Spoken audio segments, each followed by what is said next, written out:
Good evening everyone. Audio video clear है आप लोगों तक?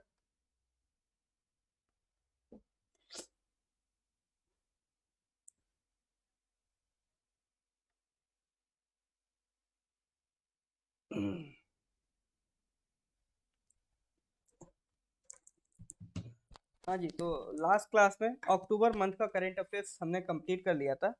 आज अपन नवंबर का करंट अफेयर्स स्टार्ट करेंगे, ठीक है। देखिए, ये सिलसिला आपका शुरू हुआ था जनवरी 2021 से। आज नवंबर 2022 का करंट अफेयर्स हम स्टार्ट करने जा रहे हैं। मतलब एक महीने का और डिस्कस करेंगे तो करीब 2 सालों का करंट अफेयर्स हमारे पास बन रहा है, ठीक है। अब आपको मतलब ये नहीं कि जनवरी 2021 का ही पढ़ना है। मिनिमम 6 मंथ्स और मैक्सिमम 1 ईयर का आप करंट अफेयर्स प्रिपेयर करें अगर आप किसी भी एग्जाम की तैयारी कर रहे हैं, ठीक है। और ये टाइम कब से जुड़ेगा? जब से आपका एग्जाम है, जिस तारीख में एग्जाम है उस तारीख के 6 मंथ से 1 ईयर के बीच का करंट अफेयर्स आपको पढ़ना रहता है, ठीक है। चलिए जी, तो स्टार्ट करते हैं सर आज के क्वेश्चंस। क्वेश्चन नंबर 1, एक ऑर्गेनाइजेशन है स्टैटिस्टा, ठीक है। ऑर्गेनाइजेशन है स्टैटिस्टा, तो उसकी एक रिपोर्ट आई है। उसके according which of the following Indian ministries is the largest employer in the world. मतलब कौन सी मिनिस्ट्री सबसे ज्यादा नौकरी प्रोवाइड करती है? Finance ministry, defence ministry, home affairs या एजुकेशन? हाँ जी सर। तो छोटे मोटे एग्जाम्स में इस तरह के क्वेश्चन आपको देखने को मिल जाते हैं। तो क्या टिक करना चाहेंगे इसके लिए आंसर?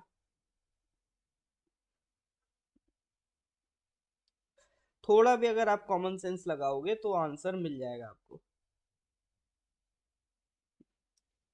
हाँ जी, देखो, एक तो जो एम्प्लॉयमेंट की बात आती है तो आपको भी पता है इंडिया में जो दो मिनिस्ट्री सबसे ज्यादा एम्प्लॉयमेंट जनरेट करती हैं, एक तो है आपका रेलवे, दूसरा है डिफेंस। रेलवे सर ऑप्शन में नहीं है, तो आंसर क्या हो सकता है? तो आंसर सर आप क्या लगाओगे? डिफेंस लगाओगे, ठीक है, मिनिस्ट्री ऑफ डिफेंस।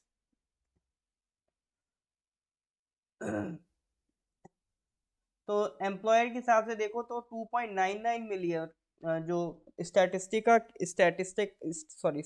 की डेटा के हिसाब से देखोगे तो 2.99 million employment defence ministry generate करता है। उसके बाद सेकंड नंबर पे आपका यूएस डिपार्टमेंट ऑफ डिफेंस आता है, ठीक है। सेकंड नंबर पे यूएस डिपार्टमेंट ऑफ डिफेंस है। फर्स्ट नंबर पे कौन सा है? फर्स्ट नंबर पे सर आपका मिनिस्ट्री ऑफ डिफेंस।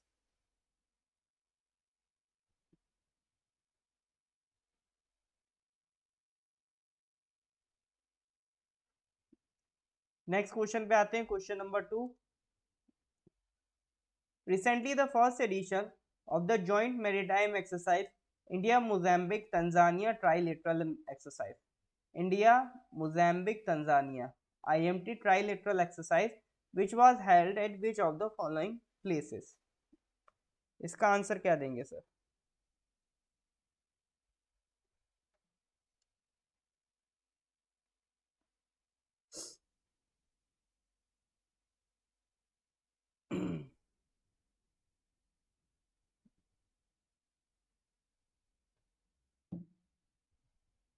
अमीना जी, कोई दिक्कत नहीं, आप आराम आराम से आंसर दीजिए।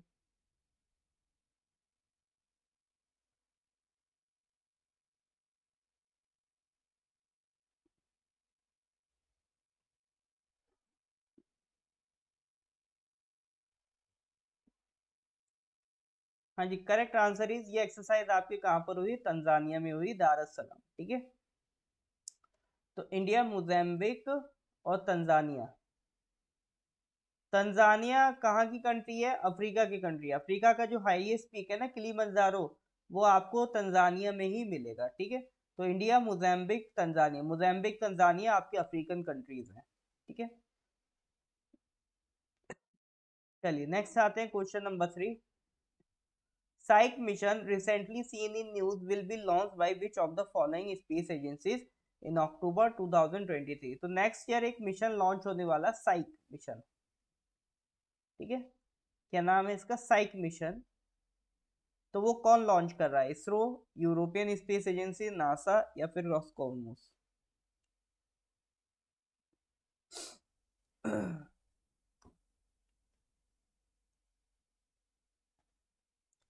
हाँ जी, कितनों लोगों का खाता खुल गया आज का?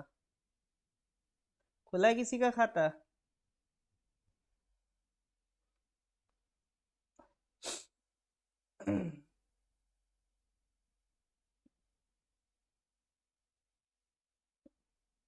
चलो, गामी जी कह रहे हैं सर अपना तो हो गया।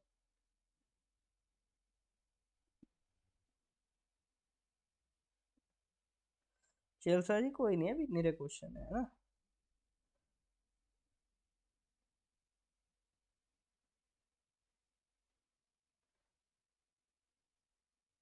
आज लकी दिन है आपका, तो जल्दी जवाब दीजिए।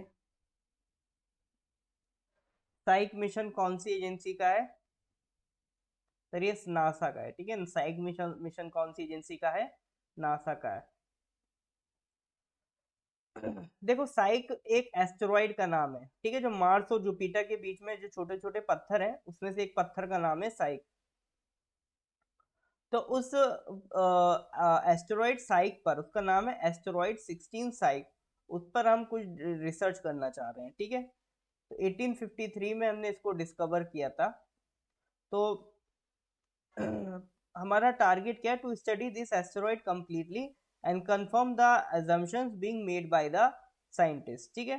तो ये एक तरीके का पहला मिशन होगा जो इस मेटेलिक एस्टेरॉइड को टेस्ट करेगा। इससे हो सकता है हमें कुछ नए नए मिनरल्स के बारे में भी पता चले, या कुछ और वैरायटी ऑफ मिनरल्स मिले, या फिर अर्थ की वायलेंट हिस्ट्री के बारे में पता चले कि किस तरह से कोलिजन हुए, किस तरह से बॉडीज आपस में जुड़ी, ठीक है, पूरा एक, क्योंकि हर एक बॉडी यूनिवर्स की एक दूसरे से कनेक्टेड है। तो इसी के लिए जो साइक एस्टेरॉइड है उसको स्टडी करने के लिए नासा ने एक मिशन निकाला है, साइक मिशन, ठीक है। तो ध्यान रखिएगा, साइक मिशन किससे रिलेटेड है? एस्टेरॉइड से रिलेटेड है। एलियन वायरस नहीं आ रहा है। एलियन अगर होगा तो पता चल जाएगा। नेक्स्ट बताइए, एक डिवाइस है ओवर हॉजर मैग्नेटोमीटर, ये पहले में बाहर से मंगवाना पड़ता था या बाहर के आइटम से बनवाना पड़ता था। इंडिया में पहली बार इसको डेवलप किया गया है। It is India first indigenous over hosier magnetometer. तो किस इंस्टीट्यूट ने ये डेवलप किया है? ये जो ओवर होजर मैग्नेटोमीटर है ये किस इंस्टीट्यूट ने डेवलप किया है? करेक्ट आंसर बताइए सर।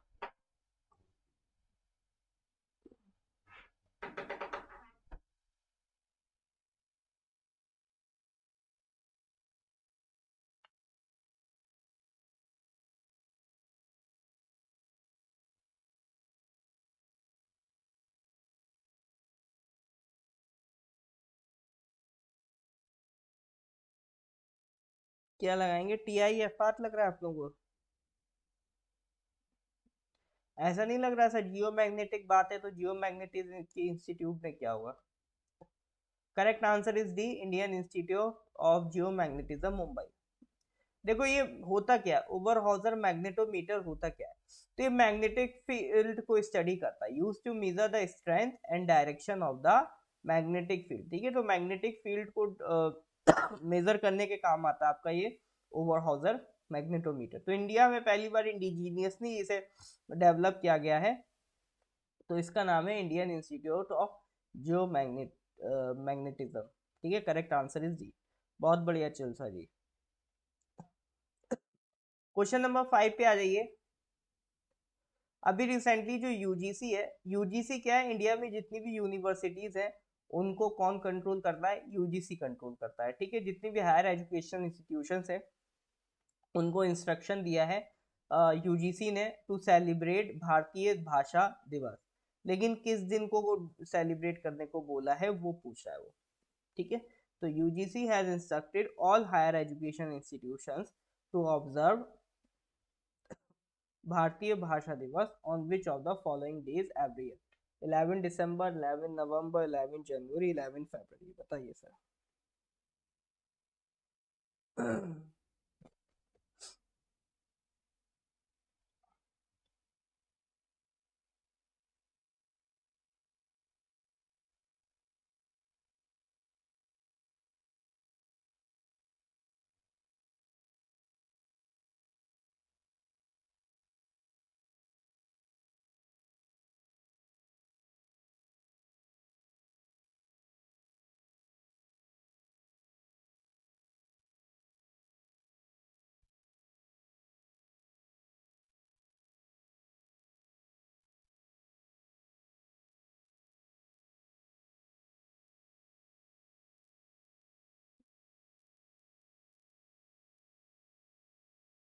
हाँ जी, ये डिसाइड किया गया 11 दिसंबर को, ठीक है। 11 दिसंबर को सेलिब्रेट करने को बोला गया भारतीय भाषा दिवस। तो ये क्यों बोला गया, देखो इस दिन बर्थ एनिवर्सरी है सुब्रमण्य भारती जी की, ठीक है। जो मॉडर्न तमिल पोइट्री है उसके पाइनियर हैं सुब्रमण्य भारती जी। तो इनके बर्थडे को सेलिब्रेट करने के लिए, इनकी बर्थ एनिवर्सरी को सेलिब्रेट करने के लिए यूजीसी ने कहा है कि December 11 को सेलिब्रेट करो एज भारतीय भाषा दिवस, ठीक है। Next coming to the question number 6।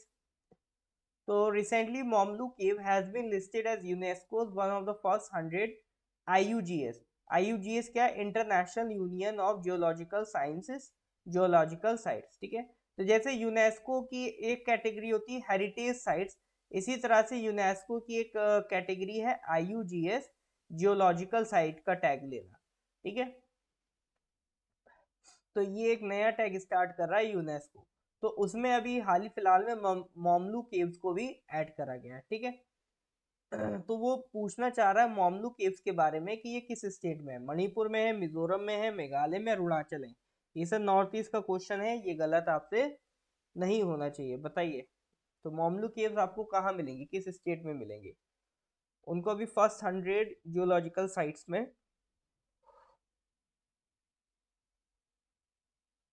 First 100 आईयूजीएस की जियोलॉजिकल साइट्स में ऐड किया गया है। मिजोरम या Meghalaya? Well majority is with Meghalaya. तो करेक्ट आंसर अगर हम इसके देखें तो correct answer is sir Meghalaya, ठीक है। तो ये केव्स आपको कहाँ पर मिलेगी, मेघालय में मिलेंगी। ये देखो इस तरह से ये जो लटक रहे हैं इनको स्टेलेक्टाइट्स कहते हैं, ठीक है। स्टेलेक्टाइट्स क्या होते हैं, इस तरह से पानी की बूंदे होती हैं, ये पानी की बूंदे इधर एक दूसरे से जुड़ती हैं। मान लो यहाँ कभी पानी की बूंद रही होगी, फिर ये फ्रीज हो गया, फिर यहाँ कहीं पानी की बूंद आई, ये फ्रीज हो गया। इस तरह से ये बर्फ के ये आपको जो पीसीस हैं इस तरह से लटके हुए दिखाई देंगे ना। यहाँ पे कभी पानी टपका होगा, वो पानी क्या होता गया, फ्रीज होता गया। फिर यहाँ कोई पानी की बूंद आई, इससे मिलके वो फ्रीज हो गए। तो इस तरह से ये जो फीचर मिलता है इसको हम लोग कहते हैं स्टेलेक्टाइट्स, ठीक है। स्टेलेक्टाइट या फिर कह लो कार्स्ट लोकेशन है ये। तो ये आपको कहाँ देखने को मिल रहा है, मेघालय में देखने को मिल रहा है। क्रेम का मतलब होता है, क्रेम का मतलब भी क्या होता है, केव होता है, ठीक है। तो क्रेम मोमलू मतलब मोमलू केव की बात करें, it is the fourth longest cave in the Indian subcontinent with a total length of almost 7 kilometre, ठीक है। हाइट कितनी है, 10 फीट अबव सी लेवल। यहाँ पर आपको स्टेलेग्माइट और स्टेलेक्टाइट जैसे स्ट्रक्चर्स देखने को मिल जाएंगे। जो जमीन पे क्रिएट हो वो स्टेलेग्माइट, और जो इधर क्रिएट हो ये स्टेलेक्टाइट है, ठीक है। According to the Bengal Gazette, Lieutenant Hughes was the first British subject to explore Krem Momlu in 1844, ठीक है। इसके बारे में थोड़ा सा ध्यान रखिएगा। हाँ जी, पानी आता जाता फ्रीज होता जाता है, इसी से आपको क्या मिलते हैं, स्टेलेक्टाइट्स और स्टेलेग्माइट्स। तो ये आपको फीचर कहाँ देखने में मिल रहा है, मोमलू केव्स कहाँ देखने को मिल रहे हैं, मोमलू केव्स देखने को मिल रहे हैं मेघालय में। नेक्स्ट आ जाता है IUGS, international union of geological sciences. ये क्या है सर, आपका 1961 में ये बॉडी क्रिएट हुई थी, ठीक है। ये नॉन गवर्नमेंटल ऑर्गेनाइजेशन है जो काम किस में करती है, in the field of geology. तो 121 कंट्रीज के जियोलॉजिस्ट इसमें रिप्रेजेंट होते हैं। यूनेस्को के साथ ये पार्टनरशिप में ये काम करते हैं, ठीक है। आईयूजीएस ध्यान रखिएगा। तो आईयूजीएस की जो साइट्स मार्क होती है उन्हें क्या कहता है, क्या कहते हैं, आईजीएस जियोलॉजिकल साइट। तो उसमें एक मोमलू केव भी है, और मोमलू केव आपको किस स्टेट में मिलेगी, मोमलू केव मिलेगी आपको मेघालय में। इसमें ऐसी क्वेश्चन बन जाते हैं सर, ठीक है। आईयूजीएस का क्वेश्चन है लेकिन एग्जामिनर हो सकता है क्या क्वेश्चन बना दे कि मोमलू केव बताओ कहाँ पर मिलेगी, तो पता होना चाहिए सर ये कहाँ पर है आपका, मेघालय में, ठीक है। Question number 7, recently which of the following organizations has launched the हरित आयकर इनिशिएटिव। आयकर का मतलब होता है टैक्स, तो हरित आयकर, आयकर मतलब income tax, initiative to increase greenery and create micro forest. तो हरित आयकर किस इंस्टीट्यूशन ने लॉन्च किया, income tax department, NITI Aayog, department for promotion of industry and internal trade, या फिर आरबीआई? क्या लगाएंगे सर इसका आंसर?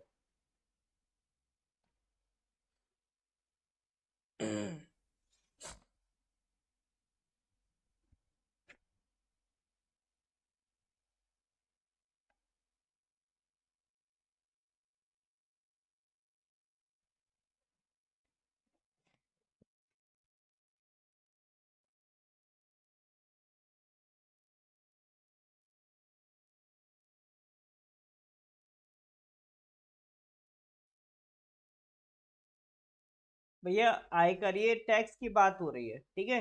ग्रीनरी के लिए टैक्स लग रहा है, ठीक है। तो टैक्स लगाने का काम किसका है? इनकम टैक्स डिपार्टमेंट का है, ठीक है। किसका काम है? इनकम टैक्स डिपार्टमेंट का काम है। तो हरित आयकर, हरित की फुल फॉर्म क्या है? हरियाली achievement resolution bye income tax. तो ये टी है ना, ये आईटी जो है ना, ये आईटी ही इनकम टैक्स है।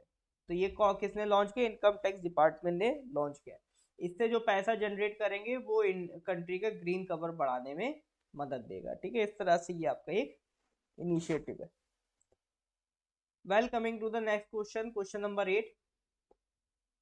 नॉर्थ ईस्ट का पहला फिश म्यूजियम बनने जा रहा है, किस स्टेट में बनेगा? Recently, इस बार announce that north east first fish museum will be build in which of the following state. जिन जिनका खाता नहीं खुला हो सब यहाँ खोल लेना अपना खाता। बताइए सर, क्या होगा करेक्ट आंसर?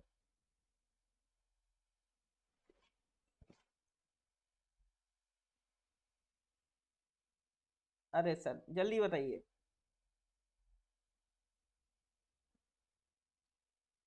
हाँ जी, बिल्कुल सर। करेक्ट आंसर क्या है? Correct answer is Arunachal Pradesh. तो पहला फिश म्यूजियम आपका कहाँ बनने जा रहा है? अरुणाचल प्रदेश में, ठीक है। किसने कहा है? फिशरीज मिनिस्टर तागे ताकी जी ने ये कहा है। In the north eastern region with all fish species across the district from Latawang to Longding to attract tourists, fish lovers and the museums will also serve as a training center for fish farmers, ठीक है। The fish museum would be part of India's first integrated aqua park sanctioned by Union Ministry of Fisheries, Animal Husbandry and Dairy, ठीक है। तो पहला आपका park कहाँ खुलने जा रहा है सर? ये खुलने जा रहा है आपका अरुणाचल प्रदेश। बिल्कुल। Question number 9. Recently, the naval force of which of the following countries has arrived in Visakhapatnam for third edition of the exercise Indo-Pacific Endeavor? Indo-Pacific Endeavor with the Indian Navy, ठीक है। एक एक्सरसाइज का नाम यहाँ पर लिखा है Indo Pacific Endeavour. ये किस कंट्री की एक्सरसाइज है जो इंडियन नेवी के साथ वो करने आ रहा है?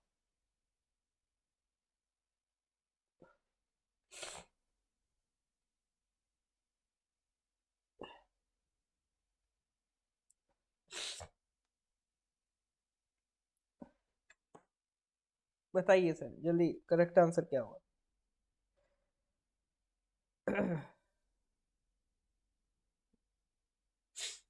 इंडो पैसिफिक एंडेवर कौन सी कंट्री की एक्सरसाइज है? हाँ जी, करेक्ट आंसर इज ऑस्ट्रेलिया, ठीक है। तो ये कहाँ की एक्सरसाइज है? It is an annual activity coordinated by the Australian defence force to deliver on the promise of 2016 defence white paper to strengthen Australia's engagement and partnership with regional security forces.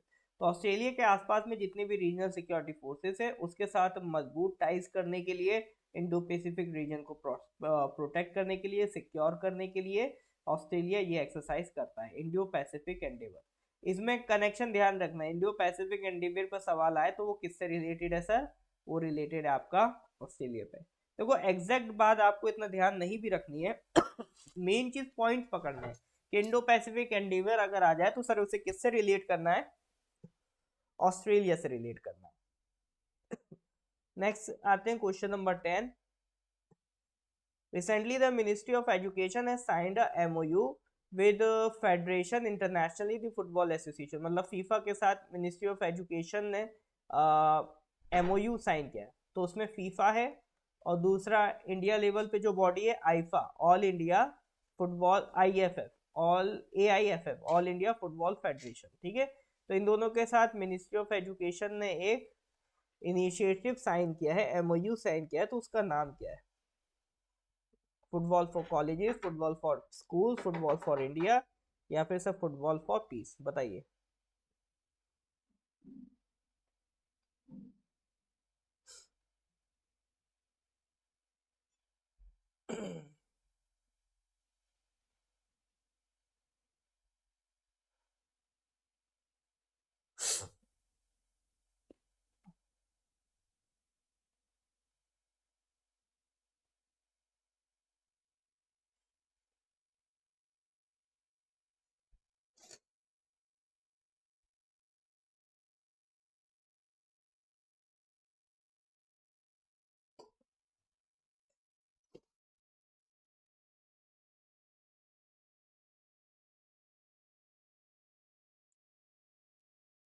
Correct answer is football for schools, ठीक है। तो initiative का नाम क्या है? Football for schools. It is a step sorry, it is a step towards translating Prime Minister vision of making sports a way of life as well as creating well-rounded citizens, ठीक है। तो football को empower करना और sports को empower करना, ये purpose है इसका, ठीक है। तो जो नेशनल एजुकेशन पॉलिसी 2020 में आई है, उसकी भी स्पिरिट को ये बढ़ावा देता है, ठीक है। तो that is a football for sports. अब देखो अगला क्वेश्चन, जिनका खाता नहीं खुला उनके लिए। Doni Polo Greenfield Airport recently seen in news is being developed in which of the following states? Mizoram, Manipur, Tripura, Arunachal. हाँ जी, जिनका भी खाता नहीं खुला हो यहाँ पर खाता खोल लें।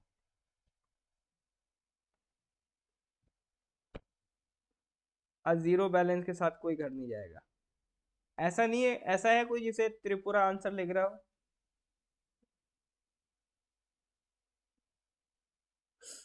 त्रिपुरा वाला है कोई यहाँ पे? सब अरुणाचल वाले ही हैं।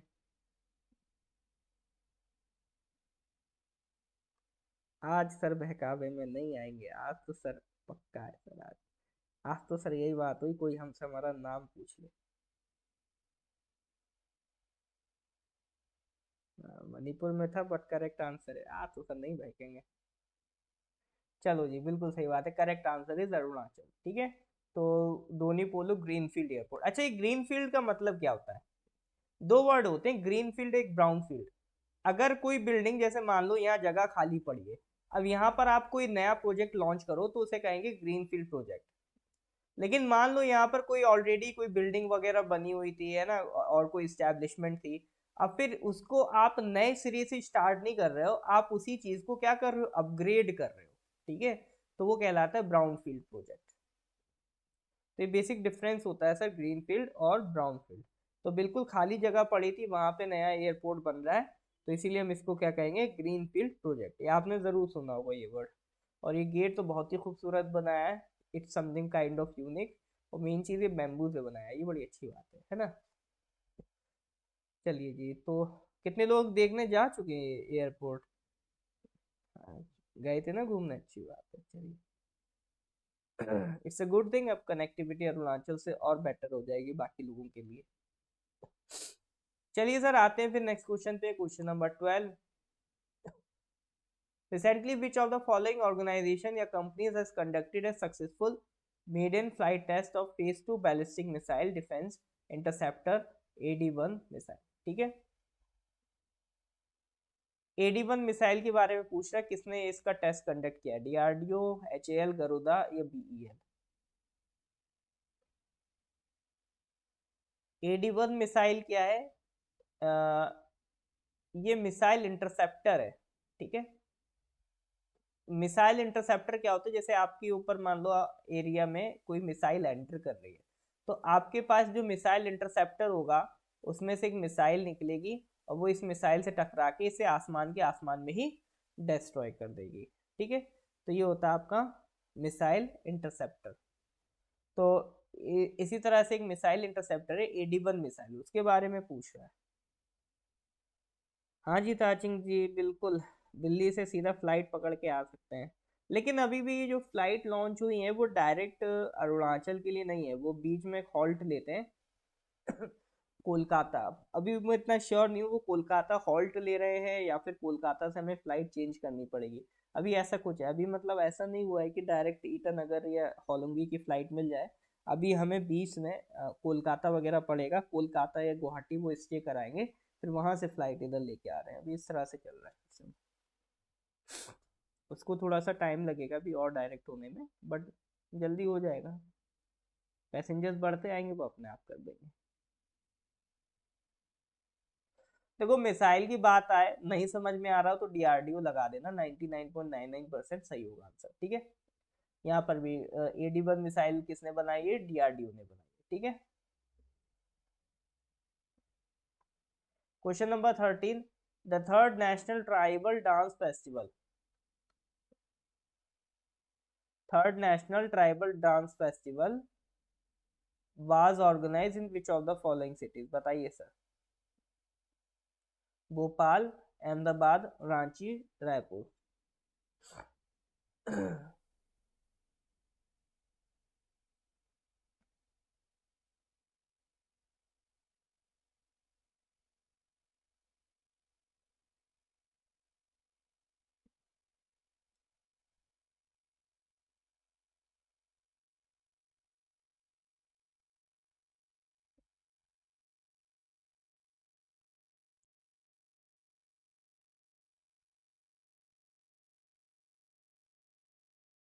The third National Tribal Dance Festival was organized in which of the following cities? ये सर आपका करेक्ट आंसर इज रायपुर। ठीक है, छत्तीसगढ़ की कैपिटल है रायपुर, वहां पर ट्राइबल डांस फेस्टिवल आपका ऑर्गेनाइज कराया गया था। We celebrate diverse tribal communities and their culture not just in India but from across the globe. तो ये ऑर्गेनाइज हुआ था under tourism and cultural department of Chhattisgarh. ठीक है, तो ये थर्ड था। पहला कब ऑर्गेनाइज हुआ था? 2019 में। और सेकंड कब ऑर्गेनाइज हुआ था? 2021 में। और जो थर्ड ऑर्गेनाइज हो रहा है वो कब हो रहा है सर? 2022 में। It provides an opportunity to educate about the rich culture for all. ठीक है, तो कल्चर प्रोमोट करने के ये एक तरीके होते हैं, इसमें से एक तरीका ये है। Next question, question number 14। Recently, which of the following ministries has organizations and ministries has released a performance grading index for state UTs for 2020-21? तो परफॉर्मेंस ग्रेडिंग इंडेक्स किसने रिलीज करा है? नीति आयोग, एजुकेशन मिनिस्ट्री, प्रथम जी एनजीओ या फिर teach for India?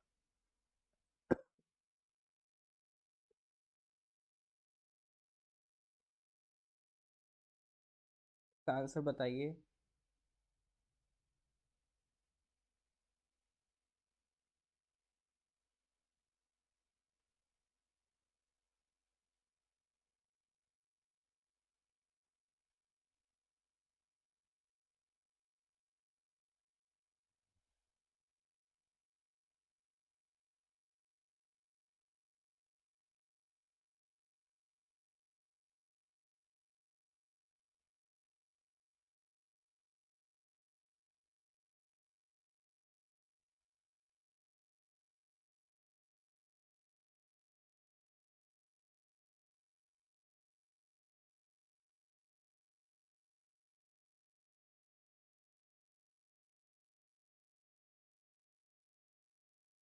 ये आपका जो फर्स्ट ट्राइबल है डांस फेस्टिवल, ये आपका छत्तीसगढ़ करवा रहा है, तो ये पहला भी वहीं हुआ होगा,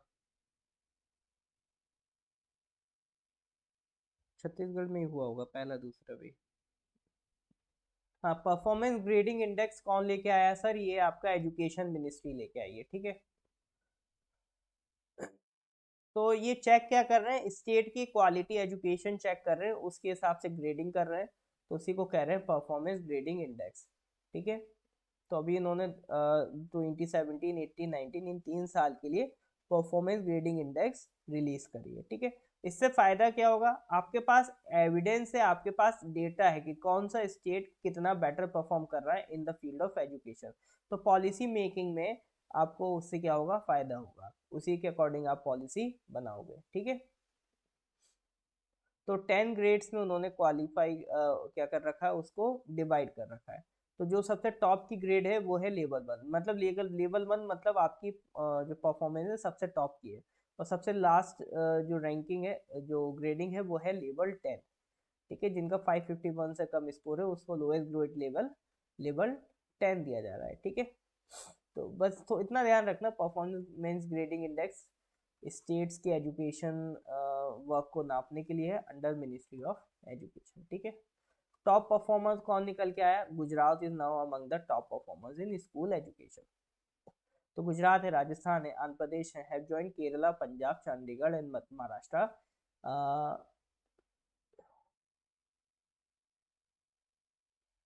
कैटेगराइज अंडर लेवल 2। ठीक है, बॉटम 3 में तो कोई भी स्टेट नहीं मिला। सबसे ज़्यादा इम्प्रूवमेंट लद्दाख ने आपकी दिखाई है, जो 2019 में लेवल 10 में था, और 2020 में वो किधर पहुंच गया सर? लेवल 4 में। तो सबसे ज़्यादा आपको जो इम्प्रूवमेंट दिखेगी वो लेवल 4 में दिखेगी। अरुणाचल की ग्रेडिंग अभी यहाँ पर मेंशन नहीं है, लेकिन बॉटम 3 में तो कोई भी स्टेट नहीं है, ठीक है, मतलब यानी लेवल 8, लेवल 9, लेवल 10 इनमें कोई भी स्टेट नहीं है, ठीक है, तो वो मुझे देखनी पड़ेगी। आप या तो सर्च कर लेना performance grading index by ministry of education Arunachal Pradesh, ठीक है, तो उससे आपको अरुणाचल की रैंकिंग मिल जाएगी। क्वेश्चन नंबर 15 पे आते हैं।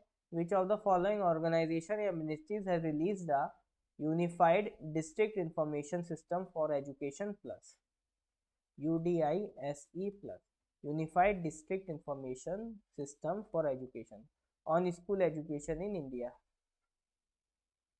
ये है क्या sir? Unified district information system है क्या? UDISE है क्या, जो स्कूल एजुकेशन के लिए लॉन्च किया गया है? तो सवाल ये है किसने लॉन्च किया है? हाँ जी सर, करेक्ट आंसर क्या होगा? क्या बताएंगे अगर आपसे पूछ रहा है किसने लॉन्च किया है तो क्या आंसर देंगे?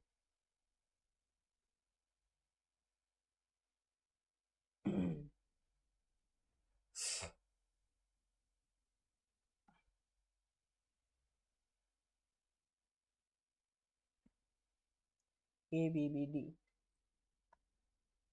एजुकेशन से रिलेटेड है तो एक तुक्का तो अपना है, मिनिस्ट्री ऑफ एजुकेशन बनता ही है, ठीक है, तो correct answer is sir ministry of education.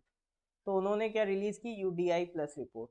ये यूडीएसीआई प्लस रिपोर्ट है क्या? It is a comprehensive study that provides information on enrollment and dropout rates of school students, number of teachers in schools, and information of other infrastructural facilities like toilets, buildings, uh, and electricity. देखो, unified district information system education, ठीक है, तो यानी district wise हर एक school में कितना enrolment हो रहा है, कितने बच्चे अगली साल ड्रॉप आउट कर रहे हैं, कितना स्कूल में इंफ्रास्ट्रक्चर डेवलप है, toilet, building, electricity, X Y Z, जो कंप्लीट डिटेल है एजुकेशनल सेंटर की, उसे हम कह रहे हैं UDISE प्लस रिपोर्ट, ठीक है, तो यहाँ पूरी कंप्लीट इंफॉर्मेशन आपको मिल जाएगी।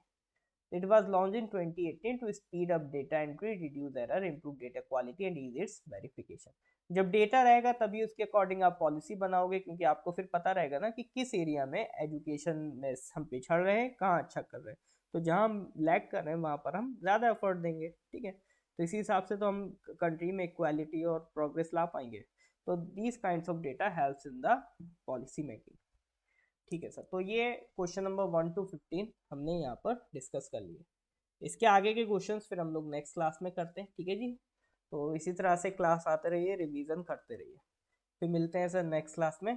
Till then, goodbye, have a nice day.